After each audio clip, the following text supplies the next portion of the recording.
വീട്ടിലെ ഒറ്റ പുത്രനാണ്. ആ പുത്രൻ വളരുന്നത് നോക്കിയാണ് മാതാപിതാക്കൾ ജീവിക്കുന്നത്. നമ്മളൊന്ന് മനസ്സിലാക്കേണ്ടത്രയേ ഉള്ളൂ.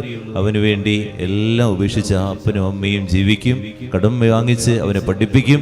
ഇതൊക്കെ കഴിഞ്ഞ് കുറച്ചു നാൾ കഴിയുമ്പോൾ അവൻ ദുശീലങ്ങളിൽ പെട്ടു പോവുകയാണ്. ആ അപ്പൻ്റെ അമ്മയുടെ വേദന എന്തായിരിക്കും? ആ അപ്പനമ്മ അനുഭവിക്കുന്ന സങ്കടം എന്തായിരിക്കും? ഇത്രയും നാൾ പ്രതീക്ഷയോടെ കാത്തിരുന്ന ഈ മകൻ നഷ്ടപ്പെട്ടു പോയപ്പോൾ അവരനുഭവിക്കുന്ന ഒരു വേദനയുണ്ട്. ഇന്ന് ഇതുപോലെ തന്നെ ദൈവം നമ്മളെ ഓർത്ത് വേദനിക്കുന്നുണ്ടോ എന്ന് നമ്മൾ ചിന്തിക്കാം.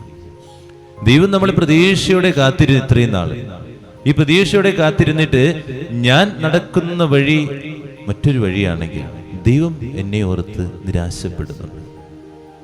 ദൈവം എന്നെ ഓർത്ത് നിരാശപ്പെടുന്നുണ്ടോ? എന്തോ ഒരു അനുഗ്രഹങ്ങൾ ഓരോ ദിവസം എനിക്ക് തരുന്നു. ഈ അനുഗ്രഹങ്ങളൊക്കെ നൽകിയിട്ടും ഞാൻ തെറ്റിന്റെ വഴിയുടെ, പാപത്തിന്റെ വഴിയിലൂടെ നടക്കുകയാണെങ്കിൽ ആ മാതാപിതാക്കളെ പോലെ എൻ്റെ കർത്താവും എന്നെ ഓർത്ത് നിരാശപ്പെടുകയായിരിക്കില്ലേ? നമ്മൾ ചിന്തിച്ചു നോക്കി. നമ്മുടെ മക്കളൊരു തെറ്റ് ചെയ്യുമ്പോൾ, മക്കൾ നമ്മൾ ആഗ്രഹിക്കുന്ന രീതിയിൽ നടക്കാതിരിക്കുമ്പോൾ നമ്മൾ അനുഭവിക്കുന്ന സങ്കടം പോലെ തന്നെ എൻ്റെ ദൈവവും എന്നെ ഓർത്ത് സങ്കടപ്പെടുന്നു. ദൈവം എന്നെ ഓർത്ത് കണ്ണുനീര് പൊഴിക്കുന്നുണ്ടോ എന്നുള്ളതാണ് നമ്മൾ ചോദിക്കേണ്ടത്. ഇത് വിശുദ്ധ കുർബാനയുടെ ഇടയിൽ നമ്മൾ ചിന്തിക്കേണ്ട ഇത്രയേ ഉള്ളൂ. എൻ്റെ കർത്താവ് എന്നെ ഓർത്ത് കരയുന്നുണ്ടോ? ഇത്രയൊക്കെ സ്നേഹിച്ചിട്ട്, ഇത്രയൊക്കെ അനുഗ്രഹം നൽകിയിട്ട്, ഇത്രയൊക്കെ നീ കരഞ്ഞു വിളിക്കുമ്പോൾ, സഹനത്തിൻ്റെ വഴി നടക്കുന്ന സമയത്തൊക്കെ നിന്നെ കൈപിടിച്ച് നടത്തുമ്പോൾ ദൈവം അവൻ ആഗ്രഹിച്ച വഴിയിലൂടെ നടക്കാതെ വരുമ്പോൾ ദൈവം എന്നെ ഓർത്ത് കരയുകയല്ലേ?